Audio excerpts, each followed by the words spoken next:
Radhe Radhe everyone, my Pacific wall में आप सभी का स्वागत है। फ्रेंड्स, आज की वीडियो में मैं आपको माघ मास में सुनी जाने वाली सभी कहानियाँ सुनाऊंगी। जिस तरह से कार्तिक स्नान का बहुत महत्व होता है, उसी तरह से माघ स्नान का भी बहुत अधिक महत्व होता है। कुछ लोग माघ स्नान के साथ साथ माघ माह में व्रत भी करते हैं। पूरे माघ महीने में वो एक समय भोजन करते हैं और इस तरह से माघ महीने का व्रत करते हैं। फ्रेंड्स, अगर आप पूरा माघ माह व्रत नहीं कर पाते हैं तो आप ये कथा अवश्य सुने, क्योंकि ये सभी कथा सुनने से माघ स्नान और माघ व्रत के समान ही फल प्राप्त होता है। माघ माह में 8 कथाएं सुनी जाती हैं, जिसमें गणेश जी की कथा, तुलसी माता की कथा, सूर्य भगवान की कथा, धर्मराज की कथा, पीपल पथवारी की कथा, विष्णु भगवान की कथा, नगर बसेरे की कथा और माघ स्नान की कथा सुनी जाती है। ये सभी कथाएं मैं आपको आज की वीडियो में सुनाऊंगी। एक बार एक गांव में एक ब्राह्मण परिवार रहता था। वह परिवार बहुत ही धार्मिक था। सभी लोग पूजा पाठ करते थे और सदा भगवान की सेवा में व्यस्त रहते थे। ब्राह्मण की 2 बेटियां थीं, जिसमें बड़ी बेटी का नाम संतोषी था। एक दिन संतोषी गांव के कुएं से पानी लेने के लिए गई। जब संतोषी कुएं पर पानी लेने गई तो उसने देखा कि वहां पर बहुत सारी औरतें इकट्ठी हो गई हैं और वो आपस में कुछ बात कर रही हैं। तब संतोषी ने उससे पूछा कि आप लोग यहाँ इकट्ठे क्यों हुए हो और किस विषय पर बात कर रहे हो। तब सभी औरतों में से एक महिला ने बताया कि हम माघ स्नान के लिए यहाँ पर आए हैं। उसके बाद ब्राह्मणी हमें कहानी सुनाएंगी। फिर हम तुलसी जी की पूजा करेंगे, सूर्य नारायण भगवान की पूजा करेंगे और विष्णु भगवान की पूजा करेंगे। संतोषी ने पूछा कि ये सब करने से क्या होता है। तब महिला ने बताया कि ये सब करने से अन्न धन की प्राप्ति होती है, निरोगी काया मिलती है और सभी सुखों को भोगने के बाद अंत में मोक्ष प्राप्त होता है। तब महिला ने कहा, तो जल्दी से स्नान कर लो और आकर हमारे साथ कथा सुन लो। संतोषी स्नान करके आई और उन सभी के साथ कथा सुनने के लिए बैठ गई। इससे पहले ब्राह्मणी ने गणेश जी महाराज की कहानी सुनाई। एक बुढ़िया माई थी, मिट्टी के गणेश जी की पूजा करती थी। रोज गणेश जी बनाती, रोज गल जाते। उसके घर के सामने ही एक सेठ का मकान बन रहा था। वो जाकर कारीगर से बोली कि कारीगर कारीगर, मेरे लिए पत्थर के गणेश जी घड़ दो। कारीगर बोले कि बूढ़ी माई, जब तक हम तेरे लिए पत्थर के गणेश जी घड़ेंगे तब तक तो हम अपनी दीवार बना लेंगे। हमारे पास समय नहीं है, आप किसी और से बनवा लें। बूढ़ी माई को बहुत बुरा लगा। बूढ़ी माई ने कहा कि भगवान करे तुम्हारी दीवार टेढ़ी हो जाए। यह कहकर बूढ़ी माई घर आ गई। अब जब कारीगर दीवार बनाता वो टेढ़ी हो जाती, फिर उस दीवार को गिराना पड़ता और दोबारा दीवार बनानी पड़ती। दोबारा भी दीवार टेढ़ी हो जाती, फिर गिरानी पड़ती। इस तरह से शाम हो गई। शाम को सेठ जी आए। सेठ जी ने पूछा कि आज कोई काम नहीं हुआ है। तब कारीगर ने बताया कि महाराज, काम तो हमने बहुत किया है, लेकिन जब भी दीवार बनाते हैं दीवार टेढ़ी हो जाती है। और कारीगर ने बूढ़ी माई की सारी बात सेठ जी को बता दी। सेठ जी बोले कि मुझे बूढ़ी माई के पास लेके चलो। कारीगर सेठ जी को बूढ़ी माई के पास ले आए। सेठ जी ने बूढ़ी माई से कहा, हे बूढ़ी माई, हम तुम्हारे पत्थर के नहीं सोने के गणेश जी घड़वा देंगे, आप हमारी दीवार सीधी करा दो। सुनते ही गणेश जी ने सेठ जी की दीवार सीधी कर दी। सेठ जी ने बूढ़ी माई के लिए सोने के गणेश जी घड़वाए और अन्न धन लक्ष्मी दिया। हे गणेश जी महाराज, जिस तरह से आपने बूढ़ी माई पर अपनी कृपा दृष्टि दिखाई, उसी तरह से इस कहानी को कहते सुनते हुकारा भरते सब पर अपनी कृपा दृष्टि बनाए रखना। तुलसी माता की कहानी। एक बार एक बुढ़िया थी, तुलसी जी की सेवा करती थी। तुलसी जी को जल सींचती, दिया जलाती और पूजा करती और तुलसी जी को कहती, हे तुलसी माई, दे बहू दे, पीले रंग की धोती दे, मीठा मीठा ग्रास दे, बैकुंठ का वास दे, चटके की चाल दे, अच्छी सी मौत दे, चंदन का काठ दे, अच्छा सा राज दे, दाल भात का खाना दे, 11 का दिन दे, कृष्ण जी का कांधा दे। तब तुलसी माता यह बात सुनकर सूखने लगी। तो भगवान ने कहा कि हे तुलसी, तुम क्यों सूख रही हो। तुलसी माता ने कहा कि मेरे मन की बात मत पूछो। तब भगवान ने कहा कि अगर मैं यह बात नहीं पूछूंगा तो कौन पूछेगा। तब तुलसी माता ने कहा कि एक बुढ़िया रोज आती है और यह बात कहकर जाती है, परंतु मैं सब चीजें उसे दे दूंगी, लेकिन मैं कृष्ण जी का कांधा कहाँ से दूंगी। तो कृष्ण भगवान बोले कि जब वह मरेगी तब मैं आकर उसे कांधा दे आऊंगा, तू बूढ़ी माई को कह देना। बाद में बूढ़ी माई मर गई। सारे गांव वाले इकट्ठे हो गए, बूढ़ी माई को ले जाने लगे। तो बूढ़ी माई इतनी भारी हो गई कि किसी से नहीं उठी।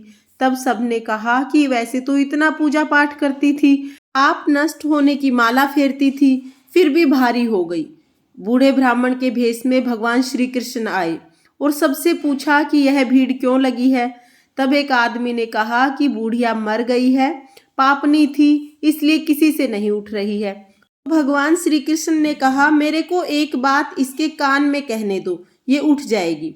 तो भगवान ने कान के पास जाकर कहा कि हे बूढ़ी माई, मन की निकाल ले, पीताम्बर की धोती ले, मीठा मीठा ग्रास ले, बैकुंठ का वास ले, चटके की चाल ले, चंदन की काठ ले, झालर की झलकार ले, दाल भात का जीम ले, कृष्ण का कांधा ले।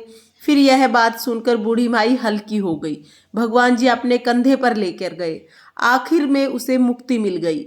हे तुलसी माता, जैसे बूढ़ी माई की मुक्ति करी, वैसे ही इस कहानी को कहते सुनते हुकारा भरते सबकी मुक्ति करना और सबको बैकुंठ का वास दिलाना। जय तुलसी मैया। एक बार एक बूढ़ा ब्राह्मण था। वह भगवान सूर्य नारायण की पूजा करता था। भगवान सूर्य नारायण को जल सींचता, उनकी पूजा आराधना करता और सारा दिन भगवान सूर्य नारायण के ध्यान में ही मगन रहता। काम वाम कुछ नहीं करता था, उसे कमाना आता ही नहीं था। ब्राह्मणी बहुत ज्यादा परेशान थी। कमाने के लिए कहती तो ब्राह्मण कहता कि मुझे कमाना आता ही नहीं है। आसपास के लोग भी उसे ताने देते थे कि काम धाम कुछ करता नहीं है, सारा दिन माला जपता रहता है। सबके तानों से परेशान होकर वह एक दिन अपना लोटा और अपनी माला लेकर घर से निकल लिया। घर से निकलने के बाद वह सीधा एक जंगल में गया। जंगल में उसने देखा कि एक तालाब सूखा पड़ा है, थोड़ा सा ही पानी है तालाब में, और तालाब के किनारे एक पीपल का पेड़ है जो सूख गया है। ब्राह्मण जाकर पीपल के पेड़ के पास ही रहने लगा। वह रोजाना सूर्य भगवान को अर्घ सींचता। तालाब में जो थोड़ा सा पानी था उसी में से एक लोटा पानी लाता और अर्घ सींचता। जैसे ही जल सींचता, उस जल का पानी पीपल की जड़ों में जाता और बाकी पानी बहकर तालाब में चला जाता। देखते ही देखते पीपल हरा होने लगा और तालाब पानी से भर गया। पीपल के पेड़ से आवाज आने लगी। सुबह जब ब्राह्मण देवता सूर्य नारायण भगवान की पूजा करते, जल सींचते, उसके बाद पीपल से आवाज आती कि हे ब्राह्मण देवता, मांगो, क्या मांगना चाहते हो। ब्राह्मण देवता ने सोचा कि पीपल में किसी भूत पिशाच का वास हो गया है और वह ब्राह्मण डरने लगा। डर के मारे सूखकर दुबला पतला हो गया। ब्राह्मणी कभी कभी ब्राह्मण देवता का हालचाल पूछने के लिए वहां पर आ जाती थी। जब ब्राह्मणी आई तो ब्राह्मणी ने कहा कि हे ब्राह्मण देवता, आप इतने दुबले पतले कैसे हो गए हैं। तब ब्राह्मण ने पीपल से आवाज जो आती है उसके बारे में सारी बात बताई। ब्राह्मणी ने कहा कि ये सूर्य देवता की आवाज है। अब की बार जब सूर्य देवता आपसे पूछें कि आपको क्या क्या चाहिए तो अन्न, धन, बेटे, पोते, लक्ष्मी सब मांग लेना। ब्राह्मण ने कहा ठीक है। अगले दिन जब ब्राह्मण ने सूर्य नारायण भगवान की पूजा की, उसके बाद पीपल से फिर आवाज आई कि मांगो ब्राह्मण देवता, क्या मांगना चाहते हो। तब ब्राह्मण ने कहा कि हे भगवान, अगर आप मुझ पर प्रसन्न हैं तो मुझे अन्न, धन, लक्ष्मी, बेटे, पोते, घर बार सब दें। यह सुनकर सूर्य भगवान बोले कि हे ब्राह्मण देवता, मैं तो आपको बहुत सीधा मानता था, आपने तो सारी ही चीजें मांग ली। भगवान सूर्य नारायण ने कहा कि जो तुमने मांगा है वो सभी मैं तुम्हें देता हूँ। इसके बाद ब्राह्मण देवता दोबारा से अपनी पूजा में लीन हो गए। रोजाना वो उसी तरह से पूजा करते रहे। एक दिन ब्राह्मण देवता ने सोचा कि चलो नगर की तरफ देखता हूँ, घर की तरफ देख के आता हूँ कि घर परिवार कैसा है। जब वो घर के पास गए तो उन्होंने देखा कि वहां पर तो महल बन गया है। महल के छज्जे पर ब्राह्मणी बैठी हुई थी। ब्राह्मणी ने जब देखा कि नीचे गली में ब्राह्मण देवता आए हुए हैं तो बच्चों से कहकर उन्हें अंदर बुलवाया। अंदर बुलवाने के बाद ब्राह्मणी ने बताया कि हे ब्राह्मण देवता, ये सूर्य नारायण भगवान की ही कृपा है, आपकी पूजा का ही फल सूर्य नारायण भगवान ने हमें दिया है। यह जानकर ब्राह्मण बहुत खुश हुआ। ब्राह्मणी ने ब्राह्मण को घर पर ही रहने के लिए कहा, लेकिन वो घर पर नहीं रहे। वापिस जंगल में उसी पीपल के पेड़ के नीचे जाकर बैठ गए और सूर्य भगवान की साधना में लीन हो गए। हे सूर्य भगवान, जैसे आपने ब्राह्मण पर अपनी कृपा दृष्टि बनाई, उसी तरह से इस कहानी को कहते सुनते हुकारा भरते सब पर अपनी कृपा दृष्टि बनाए रखना। धर्मराज की कहानी। एक बूढ़ी माई थी। वह व्रत नियम बहुत रखती थी। एक दिन भगवान के घर से यमदूत लेने आए। बूढ़ी माई यमदूत के साथ चली गई। आगे गहरी नदी बह रही थी। बूढ़ी माई डूबने लगी। तब यमराज जी ने पूछा, माई, गाय दान की हुई है क्या? तब बूढ़ी माई ने मन में गाय माता का ध्यान किया तो गाय माता प्रकट हो गई। गाय की पूंछ पकड़कर बूढ़ी माई नदी पार हो गई। आगे गई तो काले कुत्ते खाने के लिए दौड़े। तब यमराज जी ने कहा कि बूढ़ी माई, काले कुत्ते को रोटी दी थी क्या? बूढ़ी माई ने मन में कुत्ते का ध्यान किया तो कुत्ते वहां से चले गए। आगे चली तो काले कोए बूढ़ी माई के सिर में चोंच मारने लगे। तब यमराज जी ने कहा कि हे बूढ़ी माई, ब्राह्मण की बेटी के सिर में तेल लगाया था या नहीं? बूढ़ी माई ने ब्राह्मण की बेटी को याद किया तो कौवे वहां से चले गए। आगे गई तो पैरों में कांटे चुभने लगे। तब धर्मराज जी ने कहा कि हे बूढ़ी माई, चप्पल दान की थी क्या? बूढ़ी माई ने याद किया तो चप्पलें उनके पैर में आ गई। आगे गई तो चित्रगुप्त जी ने यमराज जी से कहा कि आप किसको लेके आए हो? तब यमराज जी ने कहा कि बूढ़ी माई ने दान पुण्य तो बहुत किया है, पर धर्मराज का कुछ नहीं किया, इसलिए आगे के द्वार बंद हैं। तब बूढ़ी माई बोली कि मुझे 7 दिनों के लिए धरती पर जाने की आज्ञा दे दो। 7 दिनों तक मैं कहानी सुनकर उद्यापन करके वापिस आ जाऊंगी। बूढ़ी माई वापिस धरती पर आ गई।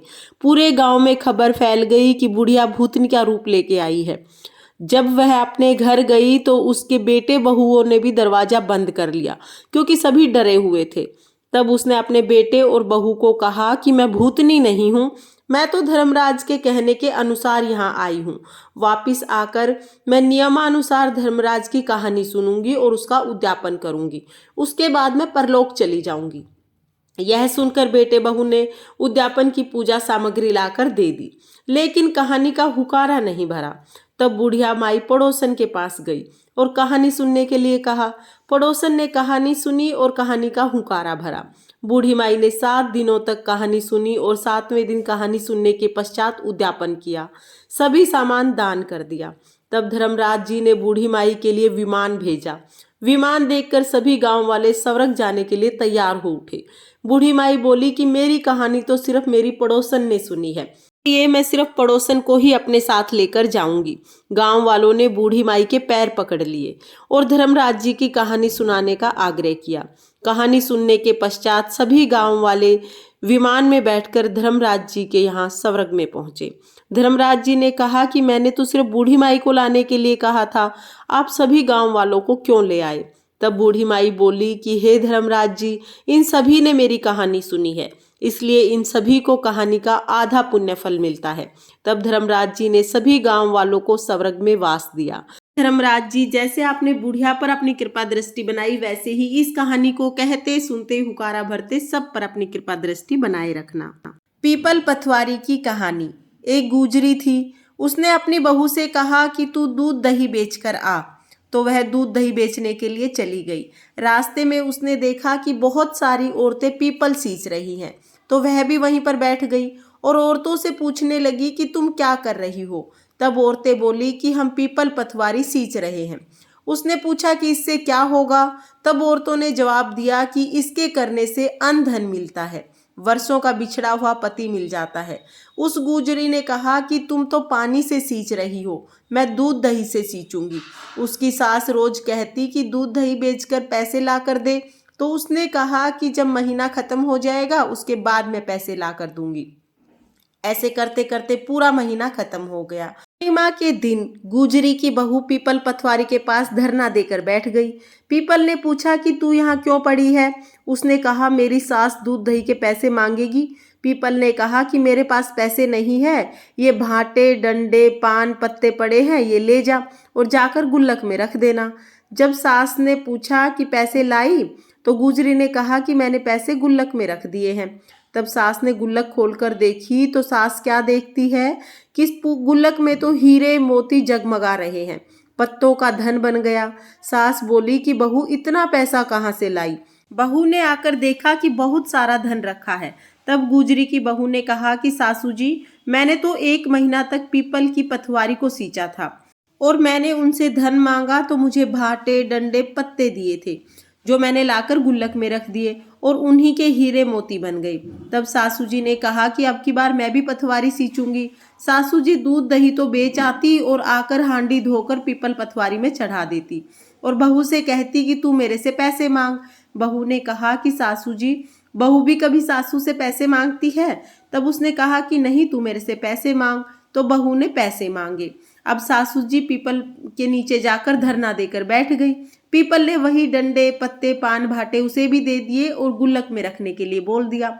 फिर सासू जी ने दूसरे दिन गुल्लक खोलकर देखी तो उसमें कीड़े बिलाव मकोड़े चल रहे थे। गुजरी ने सासू जी से कहा कि सासू जी, ये क्या है? सास देखकर बोली कि पीपल पथवारी ने तेरे को तो अन्न धन दिया और मुझे कीड़े मकोड़े दिए। तब सब लोगों ने कहा कि बहू तो सत से सींचती थी, सासू जी ने तो धन की भूख से सींचा है। इसलिए हे पीपल पथवारी माता, जैसे बहू को दिया वैसे सबको देना, जैसे सासू जी को दिया वैसे किसी को मत देना। हे पीपल पथवारी, सब पर अपनी कृपा दृष्टि बनाए रखना। विष्णु भगवान की कहानी। एक सेठ सिठानी थे। सिठानी विष्णु भगवान की पूजा करती थी, लेकिन सेठ को अच्छा नहीं लगता था। सेठ ने सिठानी को घर से निकाल दिया। वह चलते चलते जंगल में जाकर पहुंची। वहां 4 आदमी मिट्टी खोद रहे थे।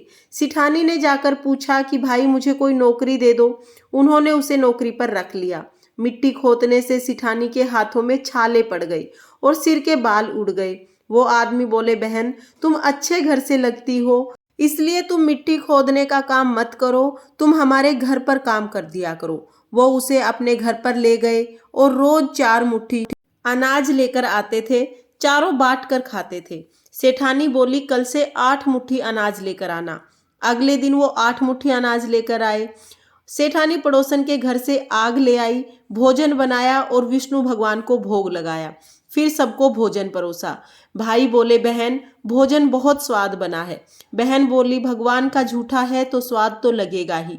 उधर सेठ भूखा मरने लगा। सब बोले, सेठानी के भाग से ही खाया करता था। सेठ सेठानी को ढूंढने के लिए निकल पड़ा। ढूंढते ढूंढते वह भी उसी जंगल में आ गया। वहां उसने उन्हीं 4 आदमियों को मिट्टी खोदते हुए देखा। उसने कहा, भाई, मुझे भी नौकरी पर रख लो। वे बोले, हाँ भाई, तू भी मिट्टी खोद ले। वह मिट्टी खोदने लगा। उसके हाथ में भी छाले पड़ गए और सिर के बाल उड़ गए। वो आदमी बोले, भाई, तुम अच्छे घर से लगते हो तो तुम मिट्टी मत खोदो, तुम हमारे घर पर काम कर लिया करो। वह उसे अपने घर लेकर गए। वहां जाकर सेठ ने सेठानी को पहचान लिया, लेकिन सेठानी ने नहीं पहचाना, क्योंकि वह घूंघट में ही रहती थी। सेठानी ने भोजन बनाया, विष्णु भगवान का भोग लगाया, उसके बाद भोजन परोसा। जब सेठ की थाली परोसने लगी तो विष्णु भगवान ने हाथ पकड़ लिया। भाई बोले, बहन, ये क्या कर रही हो? बहन बोली, भाई, मैं तो कुछ नहीं कर रही हूँ, मेरा तो विष्णु भगवान ने हाथ पकड़ लिया है। भाई बोले, हमें भी अपने भगवान के दर्शन कराओ। सेठ जी ने भगवान से प्रार्थना करी। विष्णु भगवान ने सबको दर्शन दिए। सेठ ने सेठानी से माफी मांगी। भाइयों ने बहन को बहुत सारा धन देकर विदा किया। सेठ सिठानी दोनों मिलकर विष्णु भगवान की पूजा करने लगे। उनके अन्न धन के भंडार भर गए। हे विष्णु भगवान, जैसे आपने सिठानी पर अपनी कृपा दृष्टि बनाई, वैसे ही इस कहानी को कहते सुनते हुकारा भरते सब पर अपनी कृपा दृष्टि बनाए रखना। विष्णु भगवान की जय। जय श्री हरि। नगर बसेरे की कहानी। एक जाट था, एक भाट था। दोनों गहरे दोस्त थे। जाट चला अपनी बहन के, भाट चला अपने सासरे। रास्ते में कुएं की पाल पर दोनों बैठ गए। जाट बोला, नगर बसेरा कर ले। भाट बोला, मैं तो ससुराल जा रहा हूँ, खूब खातिर होगी, तू ही कर ले। जाट कुएं की पाल पर बैठकर 1 घंटी पानी और हाथ में चावल के दाने लेकर नगर बसेरा करने लगा और बोला, नगर बसेरा जो करे सोमल धोवे पाँव, ताता मांडा ताप सी देगी मेरी माए, माँ देना माँव सी द्वारका का नाथ, मीठा मीठा ग्रास वृंदावन का वास, 5 कुलड़ी छठी रास, मेरा जिबड़ा कृष्ण जी के पास, डालू पानी हो जावे घी, झट से निकल जावे मेरा जी। कर करा के चल पड़ा। जाट की बहन ने बूरा चावल जिमाकर खूब बातचीत की। भाट पहुंचा तो ससुराल में आग लग गई। बुझाते बुझाते, राख उठाते उठाते मुंह और हाथ दोनों काला हो गया। ना रोटी मिली ना पानी मिली। पड़ोसन आई, बोली जमाई आया है, उसकी तो पूछ लो। सास बोली क्या करूं, मेरा झोपड़ा जल गया है। पड़ोसन ने एक रोटी और छाछ दे दी, उसने खा ली। शाम को दोनों दोस्त फिर मिले। दोनों बोले कि बोलो क्या बात रही। भाट बोला मेरी तो ससुराल में आग लग गई। बुझाते बुझाते हाथ भी काले हो गए, मुंह भी काला हो गया। ना रोटी मिली ना पानी। जाट बोला मेरी तो खूब खातिर हुई, मैंने कही थी ना नगर बसेरा कर ले। बोला आ अब भी कर ले। भाट बोला अब तो ना करूं, मेरी मौसी थोड़ी ना है, मेरी तो माँ है। तेरी तो मौसी है, पता नहीं रोटी देगी या नहीं देगी। मेरी माँ तो दही की छूछली और चूरमा लेकर बैठी होगी। यह कहकर भाट ने नगर बसेरा नहीं किया, जाट ने नगर बसेरा किया। नगर बसेरा जो करे मल मल धोवे पाँव, ताता मांडा ताप सी देगी मेरी माँ। माँ देना माँ सी देगा द्वारका का वास, मीठा मीठा ग्रास वृंदावन का वास। 5 कुल्ठी छठा रास, मेरा जिबड़ा कृष्ण जी के पास। डालू पानी हो जावे घी, झट से निकल जावे मेरा जी। करके चल पड़ा। घर पहुंचते ही जाट की मौसी ने बहुत लाड चाव किए। भाट घर गया तो उनकी भैंस खो गई। आप एक लाठी धरे एक उठावे। बोला कि ससुराल गया तो आग लगवा दी, घर आया तो भैंस खो दी। पहले भैंस खोज कर ला तभी रोटी पानी मिलेगी। सारा दिन हो गया, ढूंढते ढूंढते भैंस नहीं मिली। बाजार में फिर जाट मिला। जाट ने पूछा क्या खबर है। भाट बोला कि घर आते ही भैंस खो गई, उसी दिन से ढूंढ रहा हूँ, रोटियों का तो ठिकाना ही नहीं है। जाट बोला मैंने कहा था ना नगर बसेरा कर ले। भाट बोला कि तेरे नगर बसेरे में इतना ही गुण है तो अब कर लेते हैं। दोनों नगर बसेरा करने के लिए बैठ गए। नगर बसेरा जो करे सोमल धोवे पाँव, ताता मांडा ताप सी देगी मेरी माए। माए देना माँ सी द्वारका का नाथ, मीठा मीठा ग्रास वृंदावन का वास। 5 कुल्ठी छठा रास, मेरा जिबड़ा कृष्ण जी के पास। डालू पानी हो जावे घी, झट से निकल जावे मेरा जी। उन्होंने नगर बसेरा किया और आगे चले तो भैंस मिल गई। घर गए तो माँ बोली कि लड़का घर आया है और घर से निकाल दिया, भूखा प्यासा मर रहा है। खूब अच्छे से अपने बेटे को जिमाया। उन्होंने सारे नगर में ढिंडोरा पिटवा दिया कि जब भी कोई कहीं पर जाए आए, जाते आते नगर बसेरा जरूर करे। अब हम सुनेंगे माघ स्नान की कहानी। बहुत समय पहले की बात है। नर्मदा नदी के तट पर सुव्रत नाम के एक ब्राह्मण रहते थे। वो सभी वेद पुराणों के ज्ञाता थे। उन्हें कई देशों की भाषाओं का ज्ञान था और फिर भी उन्होंने कभी भी अपने ज्ञान का उपयोग धर्म कार्यों के लिए नहीं किया, तो धन कमाने में ही गवा दिया। जब वह बूढ़े हो गए तब उन्हें याद आया कि मैंने धन तो बहुत कमाया लेकिन परलोक सुधारने के लिए कुछ भी नहीं किया। यह सोचकर वो पश्चाताप करने लगे और उसी रात को उनके घर में चोरी हो गई। चोरों ने सारा धन चुरा लिया, लेकिन सुव्रत को इसका कोई भी दुख नहीं हुआ क्योंकि वो तो परमात्मा को प्राप्त करने के लिए उपाय सोच रहे थे। उपाय सोचते सोचते सुव्रत को याद आया माघ स्नान का महत्व। माघ स्नान के महत्व के बारे में याद करके सुव्रत ने माघ स्नान करने का संकल्प ले लिया और अपने संकल्प को पूरा करने के लिए वह निकल गया। 9 दिन तक प्रातः नर्मदा के जल से स्नान किया और 10वें दिन स्नान के बाद सुव्रत ने अपना शरीर त्याग दिया। सुव्रत ने जीवन भर कोई अच्छा कार्य नहीं किया, लेकिन माघ स्नान करने के पश्चात उनका मन निर्मल हो चुका था। जब उन्होंने अपने प्राण त्यागे तो उन्हें लेने के लिए दिव्य विमान आया और वो स्वर्गलोक को चले गए। इस प्रकार हमारी माघ स्नान की कथा पूर्ण होती है। फ्रेंड्स, ये थी माघ माह में सुनी जाने वाली सभी कहानियाँ। अगर आप माघ स्नान कर रहे हैं फिर तो आप ये कहानियाँ सुनेंगे ही सुनेंगे, लेकिन अगर आप माघ स्नान नहीं भी कर रहे हैं तो भी आप ये कहानी अवश्य सुनें ताकि आपको माघ स्नान के समान फल प्राप्त हो सके। इसके साथ ही माघ माह से जुड़ी हुई सभी वीडियोज आपको मेरे चैनल पर मिल जाएंगी। माघ स्नान कैसे करें, माघ के महीने में हम दान कैसे करें और पूजा कैसे करें, ये सभी वीडियोज आपको मेरे चैनल पर मिल जाएंगी। लिंक मैं आपको डिस्क्रिप्शन में दे दूंगी। इसके साथ साथ माघ महात्म्य के अध्याय भी आपको मेरे चैनल पर मिल जाएंगे। फ्रेंड्स, वीडियो पसंद आई हो तो वीडियो को लाइक करें और चैनल को सब्सक्राइब करें। देखने के लिए बहुत बहुत धन्यवाद। राधे राधे।